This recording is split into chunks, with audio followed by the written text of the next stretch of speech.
Hello friends, welcome to my channel Dipti Prithibi. আবার একটি গল্প নিয়ে ফিরে এলাম। গল্পটি ভালো লাগলে লাইক এবং কমেন্ট করবেন এবং আমার চ্যানেলটিকে সাবস্ক্রাইব করবেন। অর্ক, চলো আমরা বিয়ে করে নিই। এভাবে আর সম্ভব না। বয়স বাড়ছে আমার, বাসা থেকেও চাপ দিচ্ছে খুব। অর্ককে এই কথাটা বলতেই ভ্রু কুঁচকে তাকালো আমার দিকে। তারপর মৃদু হেসে উত্তর দিল, বিয়ে করে খাওয়াবো কি? আমারও তো বয়স বাড়ছে। কই, আমার তো এত বাহানা নেই। অর্কের জবাবে আমার কেন জানি অজান্তেই চোখ ভিজে এলো। কেন এভাবে বলছো? আমি কি গরু নাকি ছাগল? আমার কি ড্রাম ড্রাম খাবার লাগে? আমার তো কসমেটিক্সের শখও কোনো দিন হয়নি। এসবের আমার প্রয়োজনও নয়। যার জন্য তুমি ভয় পাবে, 3 বছর ধরেই তো সাদাসিধে আমাকে দেখছো। দেখো অবন্তী, বিয়ে একটা বিশাল জিনিস। আর এখন এসব বিয়ে টিয়ে নিয়ে আমি ভাবছি না। ভালোবাসি তোমাকে খুব, এটুকু বিশ্বাস করে আমার উপর আস্থা রাখো। সব ঠিক হয়ে যাবে। আমি চুপচাপ বাড়িতে ফিরে এলাম। ঘরে ঢুকেই দেখতে পেলাম আজও পাত্রপক্ষ দেখতে এসেছে। রোবটের মতো সেজেগুজে সামনে বসতে হলো। ছেলেটা দেখতে কিছুটা কালো, একেবারে গা পিত্তি জ্বলে যাচ্ছিল আমার। ওর মামা বলল, ছেলে মেয়ের আলাদা করে কথা বলতে দেওয়া উচিত। এসব শুনে আরও রাগ উঠছিল। কালো বলেও আমার ঘৃণা নয়, আসলে আমি অর্ককে ছাড়া কাউকে ভাবতে পারি না। আলাদা করে কথা বলার প্রয়োজন মনে করিনি।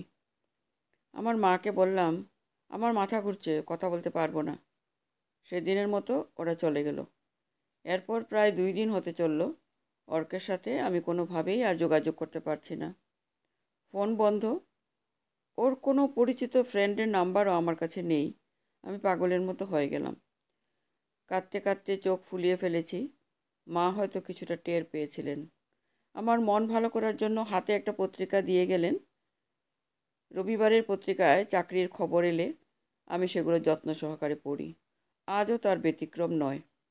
পত্রিকার ভাঁজ থেকে চাকরির অংশটুকু বের করতে গিয়ে দেখি অর্কের ছবি।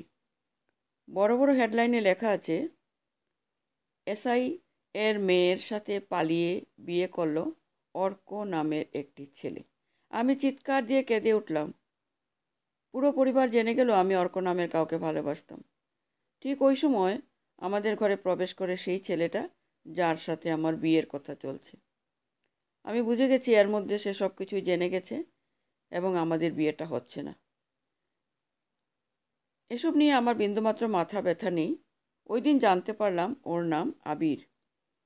আবির চুপচাপ এলো, বাবার সাথে কি জানি কথা বলল, তারপর চলে গেল। আমি খেয়াল করলাম সে বেশ কিছুক্ষণ আমার দিকে অপলক দৃষ্টিতে তাকিয়েছিল। রাত্রে না খেয়ে বারান্দায় বসে রইলুম। খুব করে মনে পড়ছে অর্কের কথা। আমার উপর বিশ্বাস করো, খুব ভালোবাসে তোমায়। আচ্ছা, ও তো আমাকে বলে দিতে পারতো, অবন্তী, আমি তোমাকে বিয়ে করতে পারবো না। 3 বছরের সম্পর্ক কি এতটাই ঠুনকো ছিল? ফোনে রিং বেজে উঠল একটা অচেনা নাম্বার। রিসিভ করে চুপচাপ বসে রইলাম। ওপাশ থেকে বলল, এখন কি শান্ত আছেন নাকি আগের মতো কান্না করছেন? আমার আর বুঝতে বাকি রইল না এটা আবির। শুকনো গলায় উত্তর দিলাম, আমি এত সহজে ভাঙি না। যাই হোক, এত কিছুর পরেও আপনার থেকে কল আসা, মানে আপনি এখনও বিয়েতে আগ্রহী? দয়া দেখাবেন না প্লিজ। কিন্তু আপনি তো আমাকে একটু দয়া দেখাতে পারেন। মানে, যে মেয়ে কোনো পারিবারিক বা বৈবাহিক সম্পর্কে না গিয়েই কাউকে ভালোবেসে ভ্যাবলার মতো এতটা আঁকড়ে ধরে বাঁচার স্বপ্ন দেখে, সে যদি বিয়ে করে আমার ঘরে আসে, তবে আমি সম্ভবত হতে পারি সবচেয়ে সুখী স্বামী। আমি সংসারী না। আপনার চোখ দুটো মিথ্যে বলে না। ওই চোখে জাদু আছে, নেশা আছে, আর আছে স্বপ্ন। যে স্বপ্নটা আমাকে আমার ভালোবাসার মানুষটা দেখিয়েছিল, সে কোথায়? বাকি গল্প না হয় বিয়ের পরেই শুনবেন। আর গল্প শুনতে হলে বিয়ে করে ঘরে আসতে হবে। রাজি তো? অনেকক্ষণ চুপ করে উত্তর দিলাম, ভেবে দেখি। আবির ফোন রেখে দিল। এই স্বপ্নটা অর্ক কেন দেখতে পাইনি? হুম। আবিরের গল্পটা ভীষণ শুনতে ইচ্ছা করছে। বারান্দা থেকে চাঁদ দেখা যাচ্ছে, অর্ধপূর্ণ আতফালি চাঁদ। আর কিছুটা দিন গেলেই সে পূর্ণ হয়ে গোলাকার ধারণ করবে, যার আলোয় জ্বলজ্বল করবে আমার বারান্দা। নমস্কার।